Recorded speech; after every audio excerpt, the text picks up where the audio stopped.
Welcome back to media Chhattisgarh. तारीख 11 फरवरी 2026 दिन बुधवार और हिंदी पंचांग के अनुसार नवमी। तो चलिए शुरू करते हैं आज की पहली खबर से। सीएम हाउस का घेराव करने निकली आपको पुलिस ने रोका। नेता बोले किसानों को एक मुश्त राशि मिले, एक एक दाना खरीदकर वादा पूरा करे सरकार। छत्तीसगढ़ में धान खरीदी को लेकर आम आदमी पार्टी बीते दिन मुख्यमंत्री निवास का घेराव करने निकली थी, लेकिन पुलिस ने रास्ते में ही उन्हें रोक लिया। पार्टी का कहना था कि राज्य में लाखों किसान अभी धान बेचने से वंचित है, इसलिए धान खरीदी की अंतिम तारीख 28 फरवरी तक बढ़ाई जाए। किसानों का एक एक दाना खरीदे सरकार और अपना वादा पूरा करे। आप नेताओं का आरोप है कि धान का भुगतान लेने के लिए किसान सहकारी बैंकों में सुबह 6 बजे से देर रात तक कड़ी धूप में लाइन लगाने को मजबूर है। इसके बावजूद बैंकों से एक बार में सिर्फ 25,000 रुपये ही भुगतान किया जा रहा है, जिसे किसानों को भारी परेशानी झेलनी पड़ रही है। इसलिए एक मुश्त राशि दी जाए। खेल विभाग ने पिछले 8 सालों से नहीं की उत्कृष्ट खिलाड़ियों की घोषणा। लगातार अनदेखी से खिलाड़ियों में बढ़ी नाराजगी। विधानसभा अध्यक्ष से मुलाकात कर लगाई गुहार। राज्य के खेल विभाग की बेरुखी का यह हाल है कि पिछले 8 सालों से उत्कृष्ट खिलाड़ियों का चयन और घोषणा तक नहीं कर सका। इस बीच प्रदेश में सरकार भी बदल गई और नई भाजपा सरकार में खेल मंत्री का प्रभार भी डिप्टी सीएम को चला गया। बावजूद इसके उत्कृष्ट खिलाड़ियों की घोषणा की तरफ विभाग ने ध्यान नहीं दिया। कई बार राष्ट्रीय स्तर के खेलों में बेहतर प्रदर्शन करने के बावजूद भी खिलाड़ी इससे वंचित है। इस उपेक्षा से आहत होकर खिलाड़ियों ने विधानसभा अध्यक्ष डॉक्टर रमन सिंह से मुलाकात कर जल्द से जल्द उत्कृष्ट खिलाड़ियों के चयन और घोषणा की मांग की।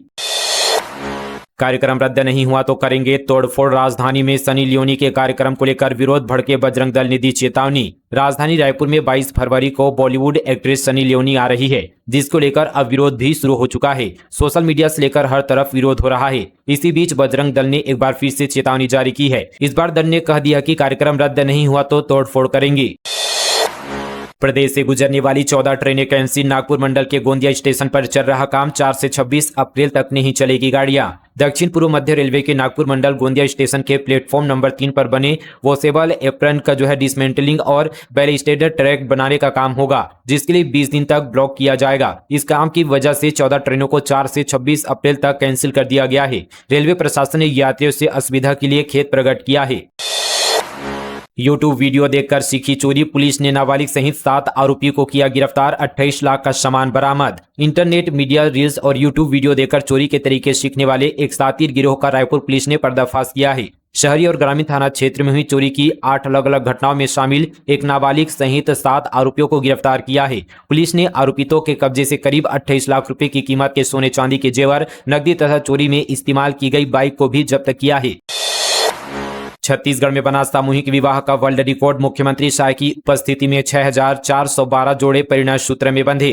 मुख्यमंत्री विष्णुदेव साय बीते दिन राजधानी रायपुर के साइंस कॉलेज मैदान में आयोजित राज्य स्तरीय सामूहिक विवाह कार्यक्रम में शामिल हुए। उन्होंने कहा कि मुख्यमंत्री कन्या विवाह योजना छत्तीसगढ़ में सामाजिक समरसता, अंत्योदय और संवेदनशील शासन की भावना को साकार करने का ऐतिहासिक पहल है। उन्होंने कहा कि एक समय गरीब परिवारों के लिए बेटी का विवाह बड़ी चिंता का विषय होता था, जिसे इस योजना ने सम्मान और भरोसे में बदल दिया।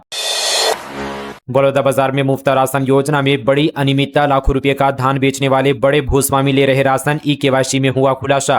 बलौदाबाजार जिले में सरकार की महत्वाकांक्षी मुफ्त राशन योजना में बड़े पैमाने पर अनियमितता सामने आई है। आयकर भरने वाले और लाखों रुपए का धान बेचने वाले बड़े भूस्वामी भी गरीबी रेखा से नीचे का राशन ले रहे हैं। यह खुलासा जिला प्रशासन द्वारा चलाए जा रहे ई-केवाईसी और आधार डेटा मिलान अभियान के दौरान हुआ। छत्तीसगढ़ ज्ञान और तकनीकी के क्षेत्र में बनाएगा नई पहचान। आईटी विभाग और एसटीपीआई के बीच ऐतिहासिक समझौता। छत्तीसगढ़ अब प्राकृतिक संसाधनों के साथ साथ ज्ञान, तकनीकी और नवाचार के क्षेत्र में भी देश में अपनी विशेष पहचान बनाने की दिशा में तेजी से आगे बढ़ रहा है। मुख्यमंत्री विष्णुदेव साय ने कहा कि राज्य सरकार का लक्ष्य है छत्तीसगढ़ को तकनीकी, नवाचार और उद्यमिता का प्रमुख केंद्र बनाना है। उन्होंने यह बात इलेक्ट्रॉनिक्स एवं सूचना प्रौद्योगिकी विभाग, छत्तीसगढ़ शासन और software technology parks of India के बीच हुए महत्वपूर्ण समझौते के ज्ञापन के अवसर पर कही।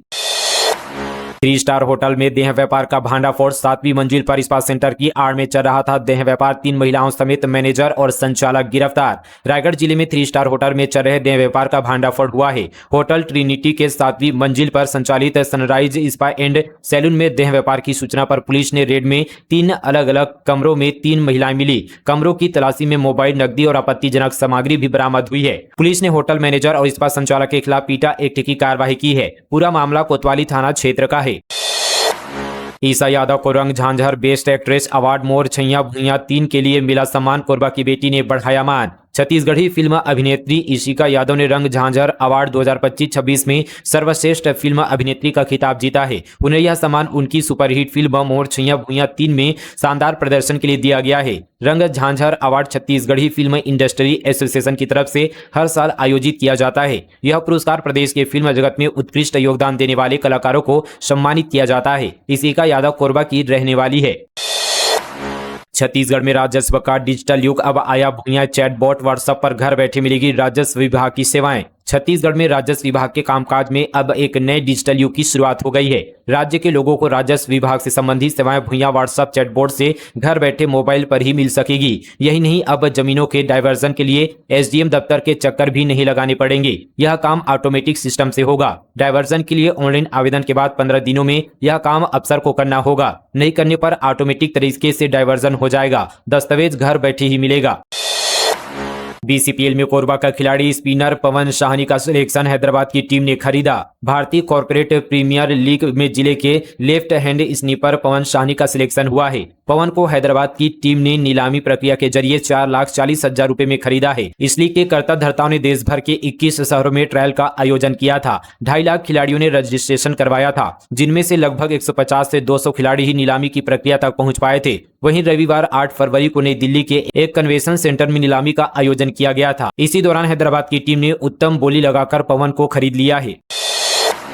टीआई को चूड़ी साड़ी भेंट करने पहुंचे एनएसयूआई नेता पर एफआईआर। शिक्षा मंत्री ने चलाई थी बिना हेलमेट बाइक। कार्रवाई की मांग को लेकर पहुंचे थे। दुर्ग जिले में स्कूल शिक्षा मंत्री गजेंद्र यादव के बिना हेलमेट बाइक चलाने के मामले ने अब राजनीतिक विवाद का रूप ले लिया है। इस पूरे घटनाक्रम में एनएसयूआई दुर्ग विधानसभा अध्यक्ष वरुण केवलतानी के खिलाफ कोतवाली पुलिस ने एफआईआर दर्ज कर ली है। मामला दुर्ग ट्रैफिक थाना में ट्रैफिक टीआई के साथ कथित दुर्व्यवहार से जुड़ा हुआ है। दरअसल 7 फरवरी को एनएसयूआई के कार्यकर्ता शिक्षा मंत्री के खिलाफ कार्रवाई की मांग को लेकर ट्रैफिक थाना पहुंचे थे। उन्होंने ट्रैफिक टीआई युवराज साहू से मंत्री के खिलाफ कार्रवाई करने की मांग की थी। साथ ही अपने साथ भेंट स्वरूप चूड़ी साड़ी भी ले गए थे। इस दौरान एनएसयूआई नेताओं ने टीआई के साथ दुर्व्यवहार भी किया। इस मामले को लेकर अब कोतवाली पुलिस ने केस दर्ज कर लिया है। दुर्ग ग्रामीण कांग्रेस जिला अध्यक्ष राकेश ठाकुर ने कहा कि बिना हेलमेट के घूमना और इंस्पेक्शन करना एक मंत्री को शोभा नहीं देता।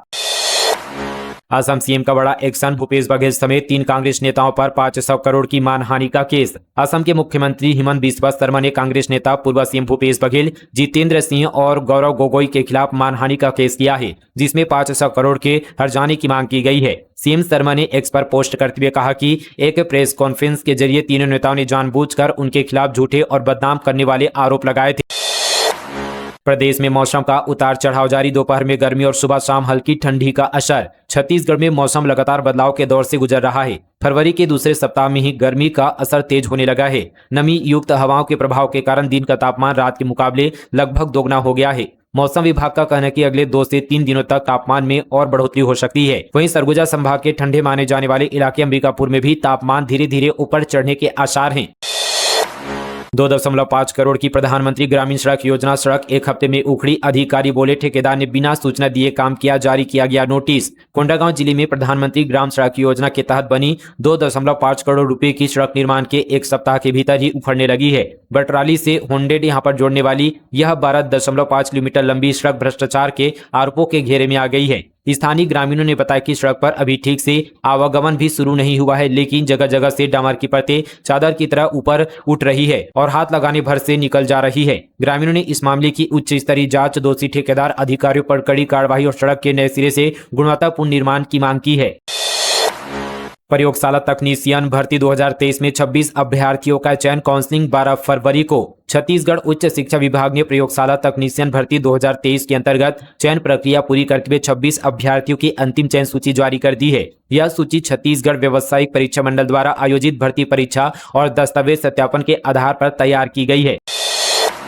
एक्शन में पीडब्ल्यूडी समय सीमा पर निर्माण पूरी नहीं करने वाले ठेकेदारों की बन रही कुंडली। ईईए ने निगरानी करने के दिए निर्देश। लोक निर्माण विभाग समय पर निर्माण कार्य पूरा न करने वाले और काम में धीमी गति बरतने वाले ठेकेदारों की कुंडली तैयार कर रहा है। खराब प्रदर्शन करने वाले ऐसे ठेकेदारों को ब्लैकलिस्ट करने और उन पर सख्त अनुशासनात्मक कार्रवाई करने के निर्देश दिए गए हैं, ताकि यहां पर जगदलपुर जिले के विकास कार्यों को समय पर गति मिल सके। निर्धारित समय सीमा के भीतर काम न करने वाले ठेकेदारों को चिन्हित किया जा रहा है। विभाग ने सड़क और भवन निर्माण कार्यों में देरी करने वाले ठेकेदारों पर सख्ती बढ़ा दी है। जो ठेकेदार समय पर काम नहीं करेंगे उन पर पेनाल्टी लगाई जाएगी और नोटिस जारी होगा। बस्तर संभाग के 7 जिलों में विभाग के 5 अरब 88 करोड़ 89 लाख 23 हजार रुपए की लागत के 35 निर्माण कार्य प्रगति में हैं।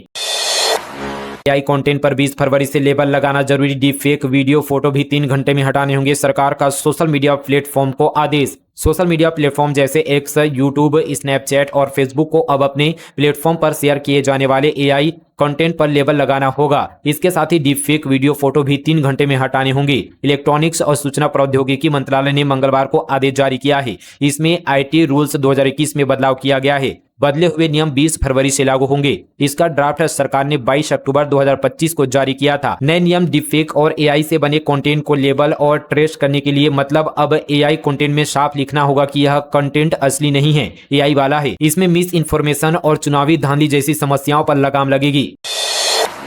बलरामपुर में फर्जी बिल से 30 लाख से अधिक का गबन, तत्कालीन जनपद CEO गिरफ्तार। बलरामपुर जिले के जनपद पंचायत वाटफनगर में वित्तीय वर्ष 2014-15 के दौरान मुरुम, मिट्टी, सड़क एवं अन्य निर्माण कार्यों के नाम पर फर्जी बिल और कूटरचित दस्तावेजों के जरिए शासकीय राशि के गबन के बहुचर्चित मामले में पुलिस को सफलता मिली है। कई वर्षों से फरार चल रहे तत्कालीन मुख्य कार्यपालन अधिकारी एवं वर्तमान में सेवानिवृत्त हो चुके श्रवण कुमार मरकाम उर्फ SK मरकाम को पुलिस ने गिरफ्तार कर न्यायिक रिमांड पर भेज दिया है।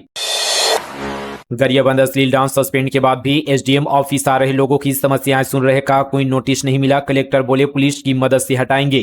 गरियाबंद जिले में अश्लील डांस मामले में हटाए गए तत्कालीन SDM तुलसीदास मरकाम बिना किसी प्रशासनिक आदेश के दोबारा कुर्सी पर बैठ गए हैं। प्रशासनिक रिकॉर्ड के मुताबिक मैनपुर SDM का अतिरिक्त प्रभार अभी भी देवभोग SDM के पास है। इसके बावजूद मरकाम ऑफिस में बैठकर ज्ञापन ले रहे हैं, दौरे कर रहे हैं और सरकारी योजनाओं में भी शामिल हो रहे हैं। वर्ल्ड ब्राह्मण फेडरेशन ने राज्यपाल को सौंपा ज्ञापन। UGC के नए नियम का कर रहे विरोध निरस्त करने की उठाई मांग। विश्वविद्यालय अनुदान आयोग द्वारा उच्च शिक्षा संस्थानों में समानता के अधिकार के तहत सामान्य वर्ग के विद्यार्थियों के हितों के विपरीत जातिगत भेदभाव को बढ़ावा देने वाला नियम बनाया गया है, जिससे दुर्भावनावश की गई शिकायतों से सामान्य वर्ग के विद्यार्थियों का भविष्य पूर्णतः बर्बाद हो जाएगा। यह नियम संविधान के समानता के अधिकार व प्राकृतिक नियम के विपरीत है। 10वीं 12वीं बोर्ड परीक्षा शुल्क बढ़ाए जाने के विरोध में NSCY का अनोखा प्रदर्शन। घर से गुल्लक, प्रॉपर्टी के दस्तावेज और जेवर लेकर माध्यमिक शिक्षा मंडल दफ्तर के बाहर पहुंचे कार्यकर्ता। कहा पुरानी दरें लागू नहीं हुई तो सड़क से सदन तक करेंगे आंदोलन। छत्तीसगढ़ माध्यमिक शिक्षा मंडल के दफ्तर के बाहर बीते दिन NSCY के कार्यकर्ताओं ने 10वीं 12वीं बोर्ड परीक्षा की फीस में वृद्धि के विरोध में अनोखे तरीके से प्रदर्शन किया। छात्र और कार्यकर्ताओं ने अपने घर से गुल्लक, प्रॉपर्टी, दस्तावेज और कुछ जेवर लेकर आए और यह सवाल उठाया कि क्या अब इन सबको बेचकर अपने बच्चों को पढ़ाना पड़ेगा। प्रदर्शन के दौरान परीक्षा शुल्क बढ़ाए जाने से नाराज NSCY के नेता हेमंत पाल ने कहा कि परीक्षा शुल्क 460 रुपए से बढ़ाकर 800 रुपए, जबकि आवेदन फॉर्म का शुल्क 80 रुपए से 200 रुपए कर दिया गया है। उन्होंने बताया कि कुल 22 अलग अलग मदों में फीस बढ़ाई गई है, जो सीधे गरीब परिवारों पर असर डालती है। चोरी का सोना चुराया, प्रेग्नेंट हेड कांस्टेबल को जेल नौकरी गई। अब बच्चे को दिया जन्म। दुर्ग में सलाखों के पीछे मां के साथ रहेगा मासूम। दुर्ग जिले में एक महिला हेड कांस्टेबल ने कार्रवाई के दौरान चोरी का 8 तोला सोना चुराकर अपने पास रख लिया था। जांच में दोषी पाए जाने के बाद मोनिका गुप्ता को सजा हुई है, जिसके बाद से वह फरार चल रही थी। 2 फरवरी 2026 को जब पुलिस ने उसे गिरफ्तार किया तो मेडिकल जांच में पता चला कि वह 9 महीने की प्रेग्नेंट है। तब जेल में ही उसे मेडिकल की सारी सुविधाएं उपलब्ध कराई गई। 10 फरवरी 2026 को मोनिका ने जिला अस्पताल में एक बेटे को जन्म दिया। मामला मोहन नगर थाना इलाके का है। अब नवजात मासूम को भी अपनी मां के साथ जेल में रहना होगा। हालांकि बच्चे का कोई कसूर नहीं है, लेकिन मां के साथ उसे भी जेल में सजा काटनी पड़ेगी। महिला के 2 और बच्चे हैं जो मां के बिना रहेंगे। मोनिका की कोर्ट से जमानत याचिका भी खारिज हो चुकी है। प्रदेश में SIR की प्रक्रिया में आई तेजी। 98% नोटिसों की सुनवाई पूरी। इस दिन होगा मतदाता सूची का अंतिम प्रकाशन। छत्तीसगढ़ में मतदाता सूची को शुद्ध, पारदर्शी एवं त्रुटि रहित बनाने के उद्देश्य से विशेष गहन पुनरीक्षण 2026 की प्रक्रिया तीव्र गति से संचालित की जा रही है। SIR के अंतर्गत ड्राफ्ट मतदाता सूची का प्रकाशन 23 दिसंबर 2025 को किया गया था। इसके बाद दावे एवं आपत्तियां प्राप्त करने की प्रक्रिया 23 दिसंबर से 22 जनवरी 2026 तक पूरी की गई है। वर्तमान में प्राप्त दावों एवं आपत्तियों पर सुनवाई और दस्तावेजों के सत्यापन की प्रक्रिया 14 फरवरी 2026 तक जारी है। यूट्यूबर युवती ने पिता की हत्या। कैरेक्टर पर सवाल उठाने पर भड़की। ट्रैवल वीडियो बनाया करती थी। कोरबा जिले में एक यूट्यूबर ने अपने पिता की कर हत्या कर दी है। ग्राम रलिया स्थित लिमोमुंडा बस्ती में रहने वाले अशोक कुमार केवट, जिसकी उम्र 55 वर्ष थी और उनकी 3 बेटियां थी, जो 8 साल से पिता से अलग रह रही थी। आरोप है कि अशोक अपनी पत्नी और बड़ी बेटी के कैरेक्टर पर शक करता था, जिसके बाद सब अलग रहने चल दिए थे। जानकारी के मुताबिक सोमवार 9 फरवरी को पत्नी बेटियां जमीन का हिस्सा लेने गांव आई थी। रात 2 बजे विवाद होने पर पिता ने बड़ी बेटी को अपशब्द कहा, जिसके बाद विवाद हो गया। गुस्से में उसने हंसिया से पिता का किया। मामला हरदी बाजार थाना क्षेत्र का है। मर्डर की आरोपी गीता केवट एक शिक्षाकर्मी के निजी वीडियो यूट्यूब पर डालने का आरोप भी लगा है। फिलहाल दोस्तों, ये थी छत्तीसगढ़ की तमाम बड़ी खबरें मीडिया छत्तीसगढ़ पर। आप सभी को आज का न्यूज पसंद आया हो तो वीडियो को लाइक करें और हमारे चैनल को सब्सक्राइब करके रखिएगा, ताकि इसी तरह से आप सभी को छत्तीसगढ़ की न्यूज देखने को मिले। फिलहाल मिलेंगे कल इसी तरह की और न्यूज के साथ। तब तक के लिए जय हिंद, जय छत्तीसगढ़, जय जोहार।